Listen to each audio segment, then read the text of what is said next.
70.3.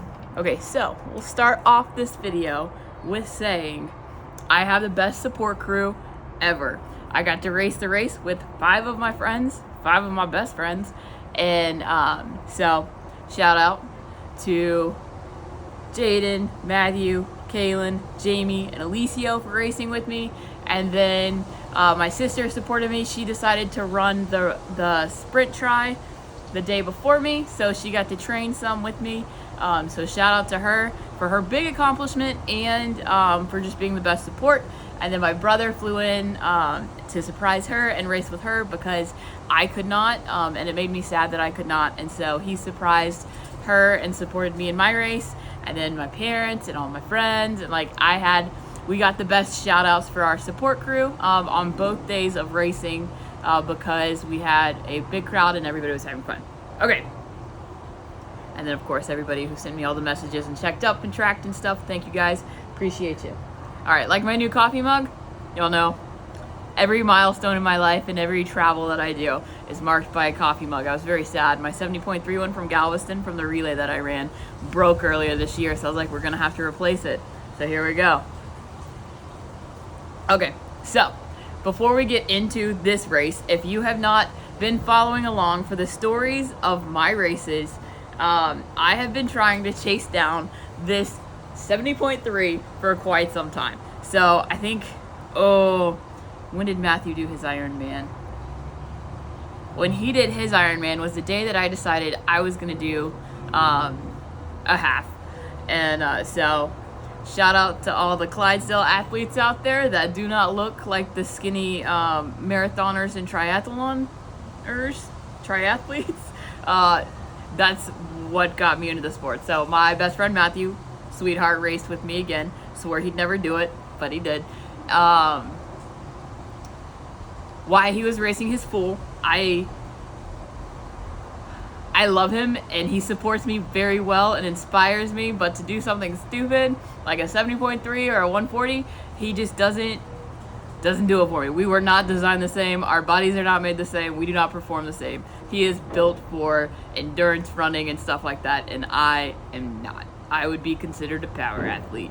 And so when I was watching him do his fool, I saw a bunch of athletes that were already on like mile 20 of the run, so they're like 130 something miles into it, and they were having a hard time, but they were doing it. They were large, they were tall, they were heavy, they were like me. And so I was like, if they can do this, I can do a half. So that's what got me into it, and then I've been chasing it down ever since then. So I signed up for a race. I had over a year to train for it. It was September when I signed up, and then I think I was taking several months to just train running because I was a terrible runner, and then I was going to switch over and do full training, and then the race was going to be in April. So from September of one year all the way through the next year into April of 2020. Then my race got canceled in March when it was supposed to be in April because of COVID, and so didn't get to race then. I was already tired of training, but it was fine. I was so looking forward to not training anymore. Race got postponed November 2020. My race got canceled 3 days before, so that one was rough. I cried, might have self-medicated a little, but got through that. All my friends and family were here because I was racing here in Galveston again, or I was going to be, and so they all flew in to support me, and then I didn't race, so we hung out. They tried to keep me from being depressed. And then October the following year, 2021 now, I got to toe the starting line, and then like every bad thing in a race that could happen happened. Like I got kicked in the face, lost my cap and goggles on the swim, made it out of the swim fine, got knocked off the bike course. Bike was still rideable. I wasn't bleeding, the bike was still rideable, so we went on, and then I like hit a pothole or like a small crack in the road, because if you know Waco, those roads be rough, and then threw up. Once I threw up, I have a fainting disorder linked to my sweat rate and electrolytes, and I knew it was going to be a rough one because my race started at noon and it was 95 degrees outside when we started. So I continued on for that because I'm not a quitter. Nearly put myself in the hospital because I'm not a quitter, but I'm not a quitter. And my legs started cramping really badly because I got dehydrated and didn't have the electrolytes that I needed because I threw them up and couldn't catch up after that. So This is the 4th time trying to get to the starting line, made it to the starting line, and thank God this time I made it across the finish line. So check, done, got it. So it ran pretty smoothly. This past year has been like a little crazy. So if you don't know, this calendar year, I have had 2 concussions, mess up my ankle, and bought a gym, and then got sick during peak week leading into the thing. So my training, I was undertrained for sure, because if you know, like, all of those things, like, I couldn't work out for a while with the concussions, and then, what was next? Bought the gym. I stopped training for like a month to 6 weeks while I tried to get my footing on with that, and then rolled my ankle coming off of a bouldering wall, couldn't train again, and then I got sick during peak week. If there's anything about my schedule, if my schedule is busy, the first thing to go is swimming. I'm a swimmer, I'm gonna be fine. If I'm completely untrained, I can keep up with the average person that's been training, and so the average athlete that's been training. And so that's the first to go. And so I pushed it off. I was like, I will swim at like 3 weeks to go. I'm going to add it back in. And so I did. And then I got sick. And so I 3 times. I trained swimming 3 times before this race. And so my swim time was a little slow, and like my family was getting worried and friends getting worried. I had 2 of my guy friends come out of the water before me, and that's like unheard of. They definitely didn't think that was coming. Now, I warned them I was undertrained. I just don't think they believed me. They're like, even when you're undertrained, you're gonna stomp us. I was like, you don't understand how undertrained I am in swimming, because it's been 3 times I've swum. And so, yeah. So come out of the water at 43 minutes, and then we're off on the bike. The bike is going to be my hardest thing. One, I really enjoyed the swim. I was going to take it easy and chill, and that's what I did. Came out in 43 minutes. The sunrise was coming up. Water was 68 degrees, and I decided to wear a wetsuit. I probably should have gone without the wetsuit because I got warm in it, and like, I hate wearing my wetsuit. It makes my hips cramp. But it's fine. I was like, we're just gonna chill. I didn't get hit in the face. This is the first triathlon ever I've not been hit in the face, but let me tell you, I hooked far to the outside. But plan worked, everything went smooth. I was enjoying it. It was beautiful weather. On the course the entire time, all of this staff and everybody had volunteers were like awesome. So in the water, all the support staff in the water were fantastic. Coming out, they were great. On transition, it's probably some of the best the bike aid station, some of the best work I've ever seen in a triathlon. They were real pros. It was so easy. No problems. I didn't hear of any wrecks at any aid stations. I don't even know that people even dropped bottles, like real pros. But anyways, headed out on the bike. The bike is going to be the hardest part for me, which is also why I took swimming so easy. And didn't try and like push it there, because I knew this bike was about to be tough. It's a 56-mile bike, and I haven't biked that far before, and so I was like, great, this will be fun. I was also sick through my last race rehearsal, so I didn't get to do that. So I had tweaked my nutrition, and then we were just gonna see what happened. And so my plan was to take in a full liter every hour. That's 33 ounces. So for me, 1.5 bottles of my race bottles, and then just keep the electrolytes going. It ended up being about 80 degrees outside, and so I knew I needed to stay on top of it if I was gonna finish this thing, because if there's anything, look, so that's my biggest fight in any endurance something, is gonna be fighting my body from the deficiency that I run in, and so it'll be fun. It's always fun. It's a party. It adds like a whole nother challenge to it, a whole nother game. And so we were out on the bike, and it went great. I got to ride with my friend Kaylin a lot, because shout out to her. She's awesome. She did it on a mountain bike, but we're both slow. She would be much faster than me if she was not on a mountain bike, but she was, so we got to hang out some. It's a big paper clip, so you like leave the thing and go into like this square, and then you hit this road that goes out forever to the end of time, and then you hit a corner and you come back a little bit, and then you loop back out and then loop. So like a large paper clip. On the way out, you're into the wind, and so I was like, this is gonna be fantastic. There's trees on both sides. Like I told everybody, like this bike course is awesome. The roads are great. The only way that this is gonna get rough is if that wind shoots straight down that road. Lo and behold, it chooses to shoot straight down that road. And so we're going straight into the wind. So for the first time, it's like, I'm not sure about the mileage. Let's go 15 miles straight into it, and then we turn around and probably come 10 miles back, and then hook it back up and go 10 miles the other way, and then back. So something like that. That seems roughly about the right mileage. And so we're doing that, and it's going great. Going into the wind the first time, it's not quite so windy yet, and you know, we're fresh on the bike, so we're kicking between like 14 and 16 miles an hour.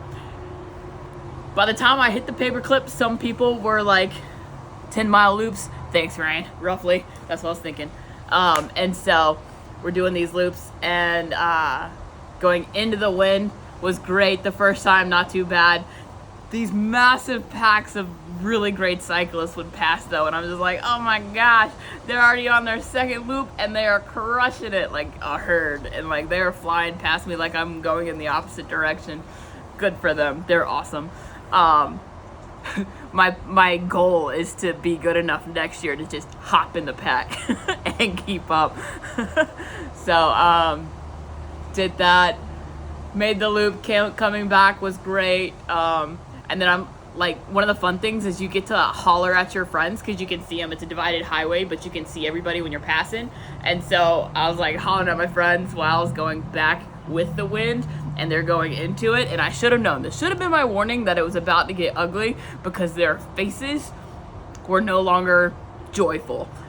They were looking rough, and I was like, that's fine, they're getting tired. Until I cut the corner into the wind, and I was like, when my mom asked me, were there any low points? I was like, going into the wind the second time, it had picked up. Like, I was doing everything I could to push like 11 miles an hour. I was like, I was ready to drive shoop, straight into the oncoming traffic. It'd be fine. Just hop over, put me out of my misery. But it was fun. Jamie, things my girl did. That casual 70.3. Did it feel casual, Jamie? Did it feel casual? Jamie's one of the girls that raced with me. She's in the comments. She killed it. She did the whole thing. Okay, pause on my story. She did the whole thing. She is not used to open water swimming, or I think it was her first triathlon, maybe. And so she's not used to the crowds or the open water swimming. Started panicking in the swim, rolled onto her back, not casual at all, rolled onto her back, and the frog eyes, the like non-fogging stuff in the goggles, leaked into her eyeballs while she's backstroking, and then continued to burn her eyeballs for the rest of the day until she crossed the finish line and went in the med tent. So, insane. Also, my favorite fact about the entire race day is she passed another one of our friends that was racing with us in the backstroke. It was great. Love the backstroke story is my favorite, James. My favorite fact of the entire day is that you passed Alicio backstroking. Okay, back to the bike. And so going into the wind, really rough. And then we hooked it back and came back in. And then Kaylin caught me while we were coming back in off the last loop. And so we rode together for a while. We rode side by side. You're not supposed to. At that point, there's not many people out there anymore. So we kind of had all the room and all the time. So we kind of talked and stuff, tried to keep each other mentally sound. And then I left her a little bit after that for the final bit. My legs started to cramp a little bit. My hamstrings cramped. They've never cramped. So while I was cycling, I was like, use your hamstrings and your butt. Use your hamstrings and your butt. Because that's the way you're supposed to do. You're clipped in for that reason, you know. Scrape the gum off your shoe. My hamstrings started to cramp at like mile 30. Never had it happen before. One of them cramped, and so I like straightened it out so it could like stretch or whatever. And while I was doing that, the other one cramped. I was like, okay, this is fun. So I just geared up and just like loosely pedaled. I was like, just keep it calm. Everything will be fine. So took some salt tabs, drank some water or whatever, the concoction that was in my bottle, Precision Nutrition and hydration. And then Came back in 5 miles out. We're getting real close. My quads decided to cramp up. I was like, it's fine. We're so close. We're just going to take this so easy and like scroll on in. So what I did, I was like, it's going to be fine. And so I felt okay until I hooked this one corner and there's this bridge. And I saw this bridge and I was like, this is where I die. I was like, this could be it. This is what's going to cause them to really, really cramp up and lock up. It's going to be fine. And so we just made it up the hill. Like I was hurting at that point. I was like, it's fine. We're almost there. Just don't die. And so I made it back into the stadium off the bike, fully relieved. So if there was going to be a spot where I didn't make it, it was definitely going to be the bike. So I made it back in the bike before the cutoff time, which is good. Like, you have a hefty cutoff time, but like I said, undertrained severely and a weak cyclist. And so made it back in, and I get to the dismount line, and I'm hollering at the volunteers. Like, I'm laughing and having a good time throughout the entire thing. My goal was to laugh, have a good time, and make friends. And so I'm like going to the mountain line. Ah! Oh no! Trying to reconnect. Pause. Due to poor. I wonder what it'll do if I cut off the Wi-Fi.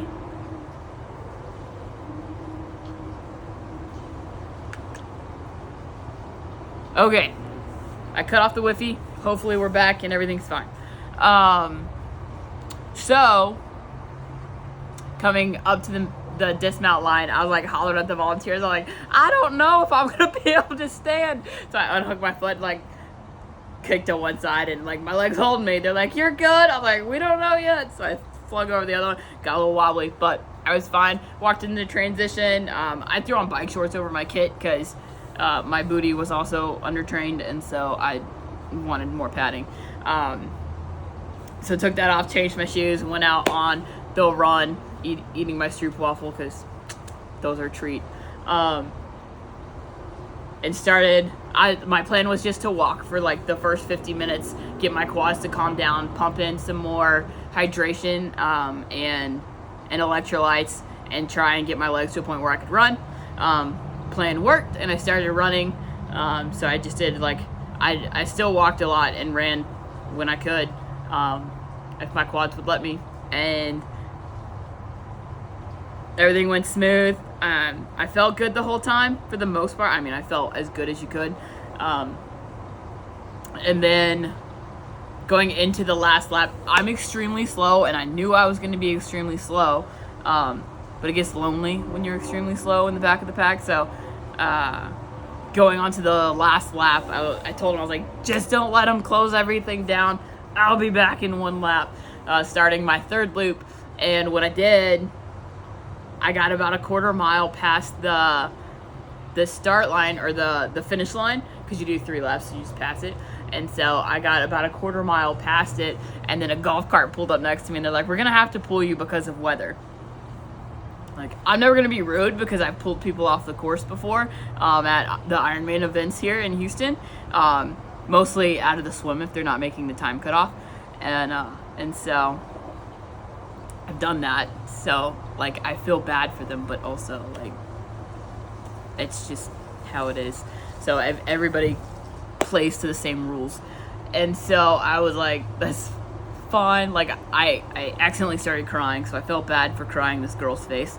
And then I'm walking back. I turn around. I'm walking back the quarter mile back to the start line, and like, I'm sobbing now. Like, I am weeping. 4 times I've tried to toe the start line and the finish line, and like, this is just not happening. And so like, I was at mile like 66. So nope. Yeah. And so close, and it was just, I couldn't believe it. And so I get back, and Dan Caskey was behind the chute. He's a TriDot ambassador, coach, staff member, liaison. I don't know. He was leading the team though, at Clash, and he's amazing, great dude, great ambassador for us for sure. And so he's like, "Are you okay?" I was like, "I'm fine, but they're pulling me because of weather." And he turned around and asked the officials. He said, "They're pulling her because of weather. I haven't heard anything about that. Is that something we're doing now?" And so she said, the girl announcing, "Oh, What's her name? I want to say Chelsea. I don't remember though. I could be wrong. Dan told me because I asked him, but I think it's Chelsea. So she's like, they shouldn't be doing that, and so he's like, what does this mean? Can she go? And she's like, go. He slapped my hand and said, run. So I just took off, and she ran with me and then stopped the officials that were stopping me and said, she runs. And so I got into it, and then I'm told I'm the last person that got to start that lap. And so, which explains why it got so lonely back there, because there was nobody else in sight. And so I would run some, and my quads would cramp, and so I'm like power walking. I was like power walking like a 14:20. That's a decent walk. Felt like I could have been an Olympian speed walker. But so that cost me about like 20 minutes and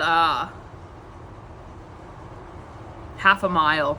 And so I started running and stuff, and like, these volunteers are great. I was joking around with them in the previous lap and saying like, guys, I know it's the end of the day and you're tired, but I got one more. Will you wait for me? And they're like, absolutely. And so I get to the aid station on the back side of the track, and there's these two guys there. Most everybody's gone. There's two guys there, and they're like, we told you we'd wait for you. Let's go.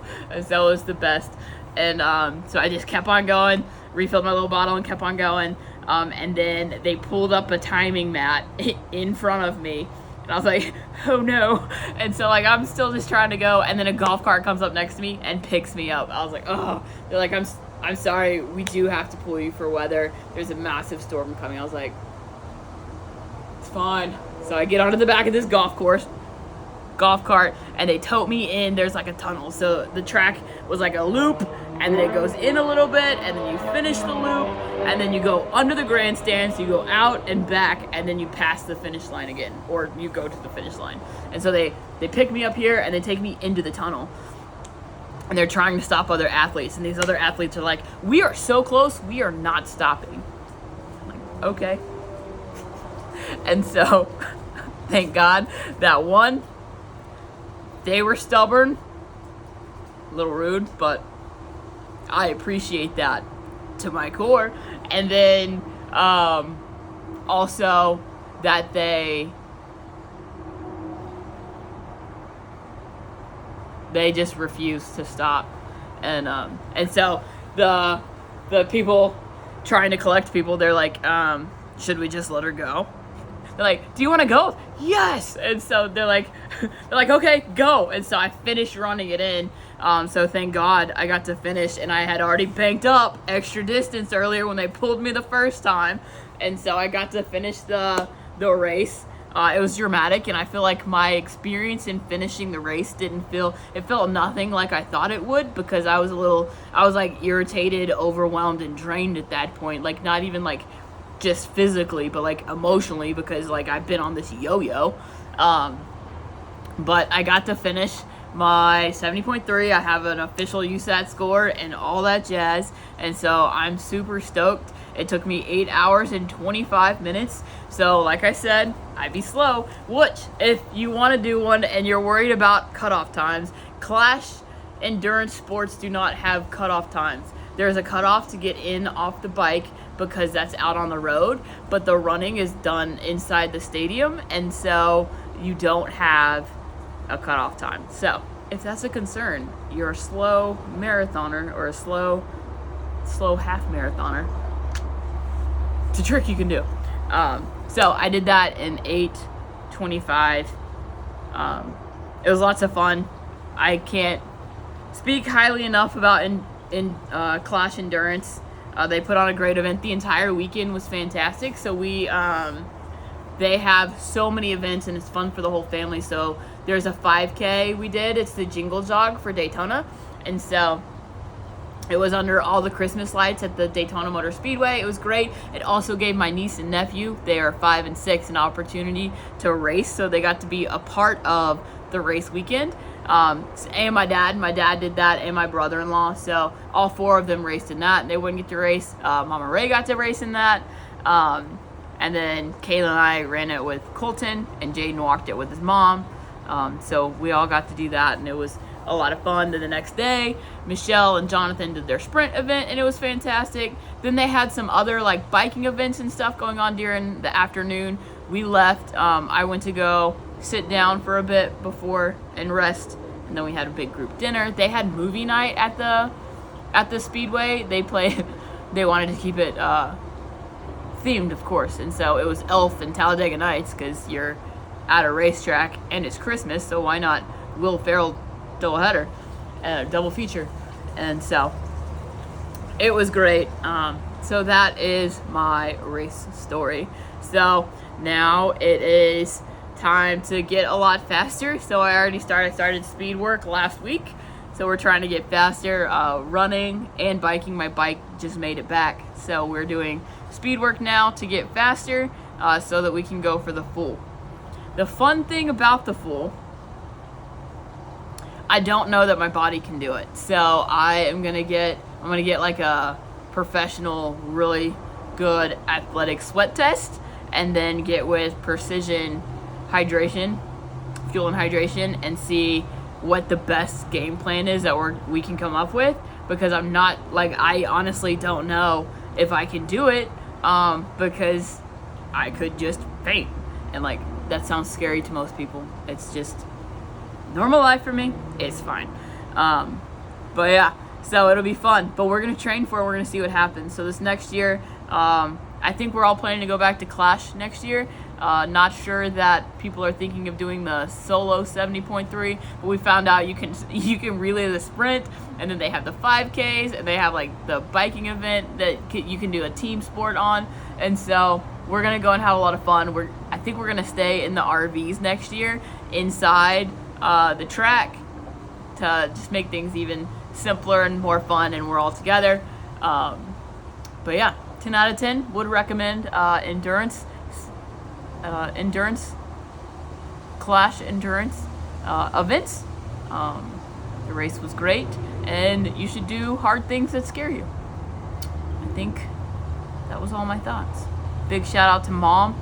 She was the Sherpa coordinator, head of not just me, but she headed up the whole group for us. So that was fantastic, and a lot of help. We had so many compliments on our support crew on both races. Colton and Olivia did fantastic for a 5 and a 6-year-old that are like out for a race weekend the entire weekend. They cheered so hard for everybody. So super proud of them. Colton will be racing next year, so because he'll be 7, so he'll be old enough. So if he trains for it, it's up to him. So yeah, that's it. So on to bigger and better, or just bigger and crazier stuff.